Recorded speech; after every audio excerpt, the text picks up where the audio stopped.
There are hunters, and there are victims. By your discipline, cunning, obedience, and alertness, you will decide if you are a hunter or a victim. The most important 6 inches on the battlefield is between your ears. Be polite, be professional, but have a plan to kill everybody you meet. Engage your brain before you engage your weapon. In this age, I don't care how tactically or operationally brilliant you are, if you cannot create harmony, even vicious harmony, on the battlefield based on trust across service lines, across coalition and national lines, and across civilian/military lines, you need to go home, because your leadership is obsolete.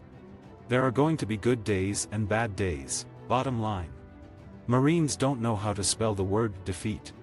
It's not an easy course. It's not designed to be. We're not here to get you in touch with your inner child.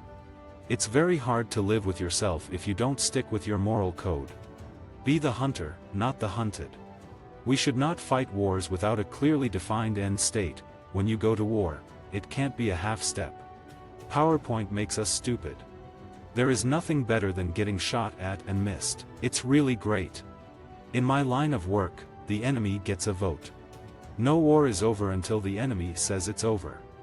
Putin goes to bed at night knowing he can break all the rules, and the West will follow all the rules. Demonstrate to the world, there is no better friend, no worse enemy than a U.S. Marine.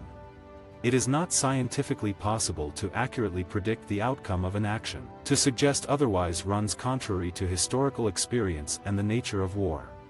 No matter how bad any situation, cynicism has no positive impact. Watching the news, you might notice that cynicism and victimhood often seem to go hand in hand, but not for veterans. I don't have the best track record with quotes. For the mission's sake, for our country's sake, and the sake of the men who carried the division's colors in past battles, carry out your mission and keep your honor clean. It's a lot of fun to fight. We know that in tough times, cynicism is just another way to give up, and in the military, we consider cynicism or giving up simply as forms of cowardice. For whatever trauma came with service in tough circumstances, we should take what we learned, take our post-traumatic growth, and, like past generations coming home, bring our sharpened strengths to bear, bring our attitude of gratitude to bear. I don't lose any sleep at night over the potential for failure. I cannot even spell the word.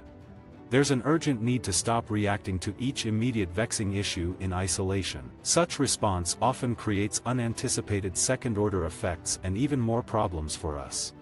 If you read enough biography in history, you learn how people have dealt successfully or unsuccessfully with similar situations or patterns in the past. It doesn't give you a template of answers, but it does help you refine the questions you have to ask yourself. Fight with a happy heart. Notifying the enemy in advance of our withdrawal dates or reassuring the enemy that we will not use certain capabilities like our ground forces should be avoided. I don't worry about stress, I create it. I was a Marine for 41 years, and it wasn't long enough. We enjoy putting on that uniform. So long as our Corps fields such Marines, America has nothing to fear from tyrants, be they fascists, communists or tyrants with medieval ideology. For we serve in a Corps with no institutional confusion about our purpose, to fight well. You must reward the kind of behavior that you want. Policy makers who have never served in the military continue to use the military to lead social change in this country. By reading, you learn through others' experiences, generally, a better way to do business, especially in our line of work where the consequences of incompetence are so final for young men. To Marines, love of liberty is not an empty phrase. Rather, it's displayed by blood, sweat, and tears for the fallen. Treachery has existed as long as there's been warfare, and there's always been a few people that you couldn't trust. For a sitting US president to see our allies as freeloaders is nuts. In a country with millions of people and cars going everywhere, the enemy is going to get a car bomb out there once in a while. Some people feel affronted when something they thought to be true doesn't happen. If that's the case, then your sense of risk is much higher, and that leads to risk aversion. You need to be able to be comfortable in uncertainty. In an interconnected age when opportunistic adversaries can work in tandem to destroy stability and prosperity, our country needs to regain its strategic footing. We need to bring the clarity to our efforts before we lose the confidence of the American people and the support of potential allies. Thanks to my reading, I have never been caught flat-footed by any situation, never at a loss for how any problem has been addressed. It doesn't give me all the answers, but it lights what is often a dark path ahead. There is one way to have a short but exciting conversation with me, and that is to move too slow. Sometimes there are no good guys, there are no bad guys, it seems like everybody is in the middle.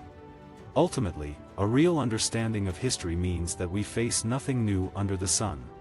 The army was always big on Clausewitz, the Prussian, the navy on Alfred Thayer Mahan, the American, and the air force on Giulio Douhet, the Italian. But the Marine Corps has always been more Eastern-oriented. I am much more comfortable with Sun Tzu and his approach to warfare. There is no God-given right to victory on the battlefield. You win that through the skill and the devotion, the valor and the ferocity of your troops. There is no room for military people, including our veterans, to see themselves as victims, even if so many of our countrymen are prone to relish that role. The military can buy our diplomats some time. Since coming back from overseas, this is more of a foreign country than the places overseas. I don't understand it. It's like America has lost faith in rational thought. Visit our website for more quotes, quoting.com.